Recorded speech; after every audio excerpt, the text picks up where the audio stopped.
সেদিন বিকেলে বৃষ্টি হচ্ছিল। পুরনো শহরের রাস্তায় ভিজে মাটির গন্ধে মনটা কেমন যেন হালকা হয়ে গেল।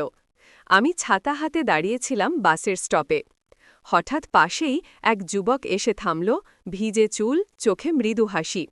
আপনি চাইলে আমার ছাতার নিচে দাঁড়াতে পারেন। ওর কণ্ঠে ছিল এমন এক শান্ত সৌজন্য যা অচেনা হলেও বিশ্বাস জাগায়। আমি একটু দ্বিধা নিয়ে বললাম, ধন্যবাদ, আমি ঠিক আছি। কিন্তু পরক্ষণেই প্রবল বাতাসে ছাতাটা উল্টে গেল, আর আমরা দুজনেই হেসে ফেললাম। ও বলল, তাহলে এখন আপনি? বাধ্য হলেন আমার পাশে দাঁড়াতে। এই একটুখানি কথায় যেন এক অচেনা উষ্ণতা ছড়িয়ে পড়ল বৃষ্টির মধ্যে। পথে আমরা কিছুই বলিনি, তবুও মনে হচ্ছিল এই মানুষটার চোখে যেন কিছু আছে যা শব্দের বাইরে। বাস এলো, আমি উঠতে যাব ঠিক তখনই ও বলল, আমি আরিয়ান। আমি হেসে উত্তর দিলাম, রিয়া।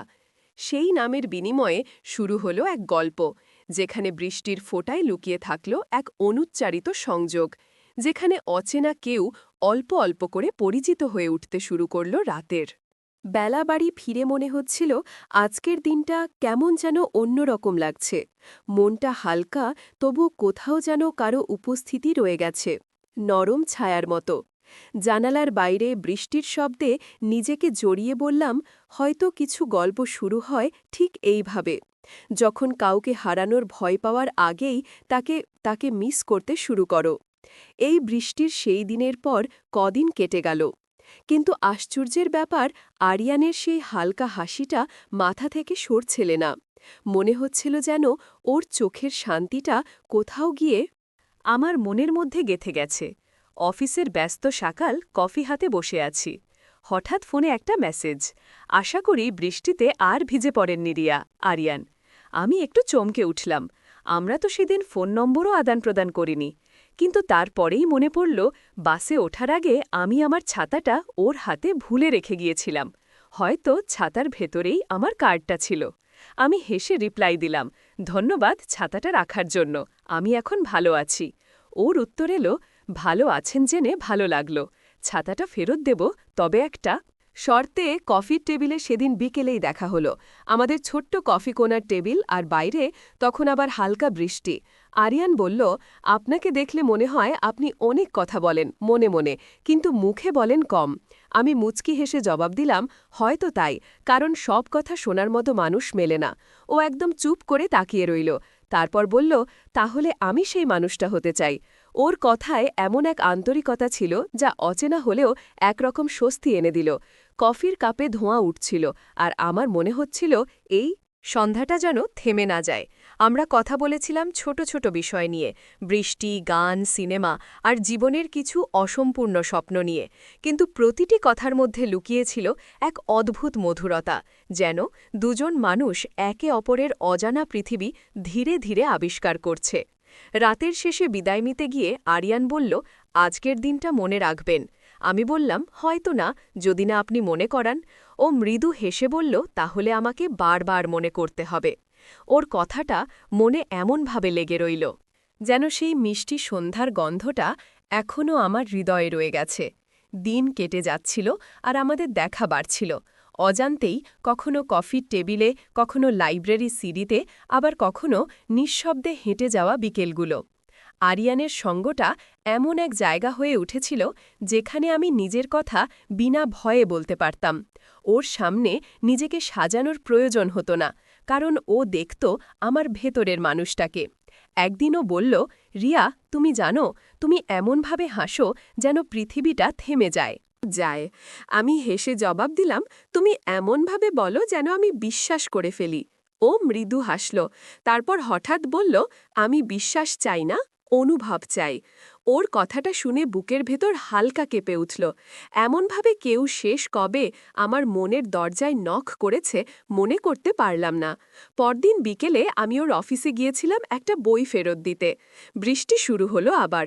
ও বলল, এই বৃষ্টিটা যেন আমাদের গল্পের ছায়া। না, আমি বললাম, হয়তো, কারণ বৃষ্টি সবসময় ফিরে আসে, যেমন কিছু। মানুষও হালকা স্বরে বলল, তাহলে আমি কি সেই? মানুষ চোখে চোখ পড়ল। আমাদের বাইরে বৃষ্টির ফোঁটা, ভেতরে নিঃশব্দ স্পন্দন। কোনো কথা না বললেও আমরা যেন বুঝে গেলাম এই অনুভব এখন আর শুধুই বন্ধুত্ব নয়, এটা এক গভীর টান, এক মধুর নির্ভরতা। সেই রাতে বাড়ি ফিরে যখন জানালার পাশে বসলাম, বৃষ্টির শব্দে মনে হচ্ছিল আরিয়ানের কণ্ঠ যেন এখনও ভেসে আসছে। আমি অনুভব চাই, হয়তো ওর এই কথাটাই আমার একাকিত্বের দরজা খুলে দিয়েছে।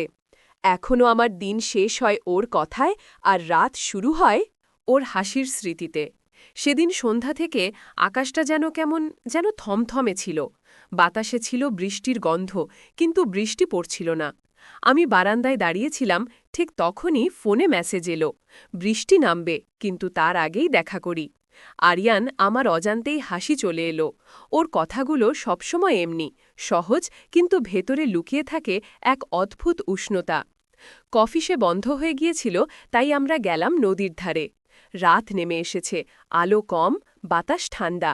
আরিয়ান পাশে এসে বলল, তুমি জানো, এই শহরে যত মানুষ আছে, আমি শুধু তোমার সঙ্গে চুপ করে বসতে পারি। আমি একটু চুপ থেকে বললাম, কারণ আমি বেশি কিছু বলি না। ও মৃদু হেসে জবাব দিল, না, কারণ তুমি না বললেও আমি বুঝতে পারি। বাতাসে ওর কণ্ঠ যেন ছুঁয়ে যাচ্ছিল আমাকে। ওর চোখে এক শান্ত অথচ গভীর দৃষ্টি, যেখানে ছিল অগণিত প্রশ্ন আর নিঃশব্দ স্বীকারোক্তি। আমি বললাম, আরিয়ান, তুমি কখনো ভেবেছ আমরা এতটা কাছাকাছি কেন? ও একটু ভেবে বলল, হয়তো কারণ আমরা একে অপরের অসম্পূর্ণতার অংশ। তুমি আমার নির্বতা বোঝো, আর আমি তোমার নরম একাকিত্ব। সেই মুহূর্তে আকাশে হালকা বৃষ্টি পড়া শুরু হলো।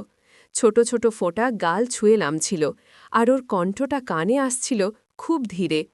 এই বৃষ্টি থেমে যাবে, কিন্তু আজকের এই রাতটা আমি মনে রাখব। তোমার মতো আমি চুপ করেছিলাম, কিন্তু ভেতরে যেন এক ঝড় দইছিল। প্রথমবার মনে হল আমি সত্যিই কারো কাছে নিজের মতো হয়ে উঠেছি। রাতটা নিঃশব্দে কেটে গেল। কোনো প্রতিশ্রুতি নয়, কোনো নাটকীয়তা নয়, শুধু দুজন মানুষের মধ্যে জন্ম নেওয়া এক অদৃশ্য বন্ধন, যা শব্দ ছাড়াই বোঝা যায়, যা অনুভবের মতোই মধুমায়। রাতের আকাশে আজ অদ্ভুত শান্তি। বৃষ্টি থেমে গেছে, কিন্তু বাতাসে এখনও ভিজে গন্ধ লেগে আছে। বারান্দায় বসে চা খাচ্ছি, কাপে ধোঁয়া উঠছে, মনে হাজার ভাবনা।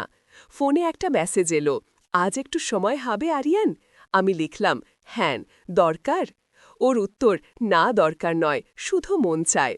এই একটুখানি লাইনে যেন আমার পুরো দিনটা উজ্জ্বল হয়ে গেল। সন্ধ্যায় দেখা হলো আমাদের প্রিয় পার, নরম আলো, আর দুজন নিঃশব্দ মানুষ, যাদের মধ্যে কথার চেয়ে বেশি বলছিল চোখের দৃষ্টি। আরিয়ান হালকা গলায় বলল, রিয়া, তুমি জানো, তুমি আমার জীবনে এমনভাবে এসে পড়েছ যেন হঠাৎ করে মন একটা নতুন ভাষা শিখে গেছে। আমি তাকিয়ে বললাম, তুমি কি নিশ্চিত এটা ভালোবাসা?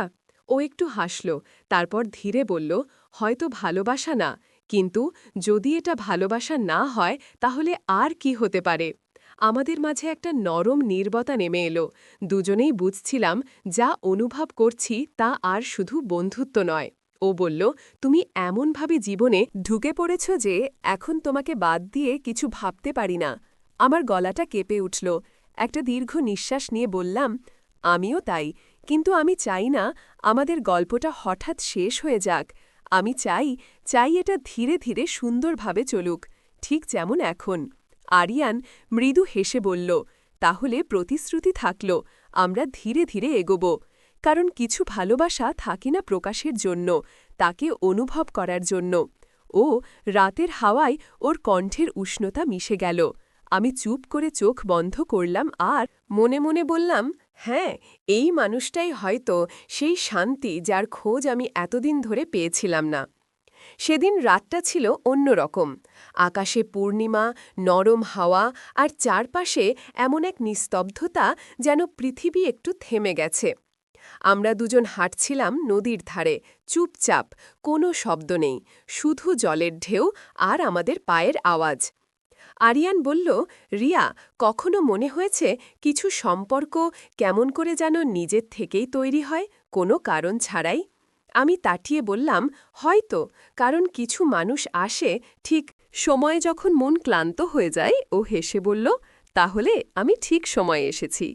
আমি হেসে বললাম, হয়তো তাই। বাতাসে একটা নরম নীরবতা ছড়িয়ে গেল। ওর চোখে তাকিয়ে বুঝতে পারছিলাম এই মুহূর্তটা আলাদা। এখানে কোনো বাড়াবাড়ি নেই, কোনো নাটকীয়তা নেই, শুধু একটা নরম বিশ্বাস, একটা উষ্ণ অনুভব। হঠাৎ আরিয়ান থেমে বলল, রিয়া, আমি জানি না ভবিষ্যতে কি হবে, কিন্তু আমি চাই এই রাতটা তোমার সঙ্গে থাকুক, আমার স্মৃতিতে, ঠিক যেমন চাঁদের আলো নদীর জলে লেগে থাকে। আমি কিছু বললাম। চুপচাপ দাঁড়িয়েছিলাম ওর পাশে হাওয়ায়। ওর কণ্ঠ মিশে যাচ্ছিল, আর মনে হচ্ছিল এই নিস্তব্ধ রাতটাই যেন আমাদের গল্পের প্রতিশ্রুতি হয়ে থাকুক। ও ধীরে বলল, কখনো যদি মনে হয় পৃথিবী তোমার বিরুদ্ধে, তাহলে মনে রেখো একজন মানুষ আছে যে তোমার জন্য সবসময় আলো বেলে রাখবে। ওর কথাগুলো যেন হৃদয়ে গিয়ে লাগল, চোখের কোণে হালকা জল, কিন্তু মন শান্ত। রাতটা যেন এক দীর্ঘ নিঃশ্বাসে ভরে গেল। না কোনো শেষ, না কোনো শুরু, শুধু দুজন মানুষ, এক অনুচ্চারিত ভালোবাসা। আর এক প্রতিশ্রুতি, আমরা একে অপরের পাশে থাকব যতদিন মন চায়। রাত তখন অনেকটাই নেমে এসেছে, আকাশে মেঘ নেই, তবু বাতাসে কেমন এক রহস্যের গন্ধ। নগরীর শব্দ মিলিয়ে গেছে ধীরে ধীরে, শুধু জানালার পাশে দাঁড়িয়ে আমি আর নরম চাঁদের আলো। মোবাইলটা বেজে উঠল, আরিয়ান কলিংকি। ওর কণ্ঠে এক অদ্ভুত প্রশান্তি। ঘুমাওনি এখনো? আমি মৃদুস্বরে বললাম, না, মনটা আজ কেমন অস্থির লাগছে। ও হাসল, তাহলে জানো কি, জানালার দিকে তাকাও, চাঁদ দেখছ? হ্যাঁ দেখছি। ভাবো, আমি ঠিক ওখানেই আছি, তোমার পাশে কিন্তু দূরে, শুধু আলোটা পাঠিয়ে দিচ্ছি তোমার কাছে। ওর কণ্ঠে এমন উষ্ণতা ছিল যে মনে হলো সত্যিই কেউ আমার পাশে দাঁড়িয়ে আছে। বাতাস জানালা দিয়ে চুল উড়িয়ে দিল, আর মনে হলো এই নীরব রাতটাও যেন আমাদের কথা শুনছে। আমি বললাম, আরিয়ান, তোমার সাথে কথা না বললে মনে হয় দিনটা অসম্পূর্ণ। ও মৃদুস্বরে বলল, কারণ তুমি এখন আমার প্রতিটা ভাবনার অংশ হয়ে গেছ রিয়া। দিনের আলো যেমন সূর্য থাকে, তেমনি আমার রাতের আলো তুমি। ওর এই কথায় বুকের ভেতরটা হালকা কেঁপে উঠল একটা দীর্ঘ নিঃশ্বাস নিয়ে। বললাম, তুমি জানো এই অনুভূতিটা কেমন জানো? রাতের অন্ধকারেও একটা আলো আছে যে শুধু আমার জন্য জ্বলে। ও একটু থেমে বলল, হয়তো ভালোবাসা মানেই এটাই, যেখানে দূরত্ব অনুভবকে থামাতে পারে না। নিঃশব্দ রাতটা আরও নরম হয়ে এলো, চাঁদের আলো ঘরে ছড়িয়ে পড়ল, আর মনে হলো এই অন্ধকারও যেন ভালোবাসার সাক্ষী হয়ে রইল। আমরা দুজনেই চুপ, কথা নেই, কিন্তু মন বলছে ভালোবাসা কখনো শব্দে নয়, অনুভবে বাঁচে। রাতটা যেন আজ একটু অন্যরকম। সব শব্দ থেমে গেছে, শুধু জানালার বাইরে হালকা বাতাস আর দূরের ঘুমুরের মতো বাজছে পাতা ঝরার আওয়াজ। আমার ফোনটা বেজে উঠল। আরিয়ান। ওর গলায় এমন এক কোমলতা ছিল যেন রাতেরই অংশ হয়ে গেছে। রিয়া, ঘুমাওনি? আমি জানালার দিকে তাকিয়ে বললাম, না, আজ ঘুম আসছে না, মনটা ভারী লাগছে। ও চুপ করে রইল কিছুক্ষণ, তারপর নরম স্বরে বলল, রাত যত নীরব হয়, মন তত বেশি কথা বলতে চায়। আমি জানালার পাশে গিয়ে দাঁড়ালাম। চাঁদের আলো আমার মুখে পড়ছিল, মনে হচ্ছিল ওর দৃষ্টি যেন আলো হয়ে এসে আমাকে ছুঁয়ে যাচ্ছে। ও বলল, রিয়া, জানো, এই রাতটা আমার কাছে শুধু রাত না, এই নীরবতা, এই আলো, সবই তোমার মতো। আমি হালকা হেসে বললাম, তুমি তো কবির মতো কথা বলো না রিয়া। ওর কণ্ঠ নরম হয়ে গেল, আমি শুধু অনুভব করি তোমাকে, তোমাকে প্রতিটা মুহূর্তে। চুপচাপ হয়ে গেলাম দুজনেই। দূরে একটা ট্রেনের হুইসেল বাজল, বাতাসে হালকা ঠান্ডা লাগছিল। ও হঠাৎ বলল, রিয়া, যদি কোনোদিন আমি তোমার পাশে না থাকি, তবু এই রাতটাকে মনে রেখো, এই চাঁদ, এই হাওয়া, এই নীরবতা, সব জায়গায় আমি থাকব। তোমার কাছে আমার চোখ ভিজে উঠল। বললাম, আরিয়ান, তুমি না থাকলেও আমি তোমার কথা শুনব। এই হাওয়ার ভেতর দিয়ে ও হাসল। তাহলে প্রতিশ্রুতি থাকল, এই রাতটা আমাদের, থাকবে যতদিন আকাশে চাঁদ থাকবে। আমি জানালার বাইরে তাকালাম, চাঁদ ধীরে ধীরে মেঘে ঢাকা পড়ছে, আর মন বলছে কিছু ভালোবাসা কখনো শেষ হয় না, শুধু সময়ের মধ্যে মিলিয়ে গিয়ে চিরকাল বেঁচে থাকে। তো বন্ধুরা, ভিডিওটি ভালো লাগলে কমেন্টে জানাবেন। এই রকম ভালোবাসার গল্প শুনতে চাইলে চ্যানেলটি সাবস্ক্রাইব করুন এবং পাশে থাকুন আর আপনার বেল আইকনটা বাজিয়ে রাখুন যাতে নতুন ভিডিও আপলোড করা মাত্র আপনারা দেখতে পান।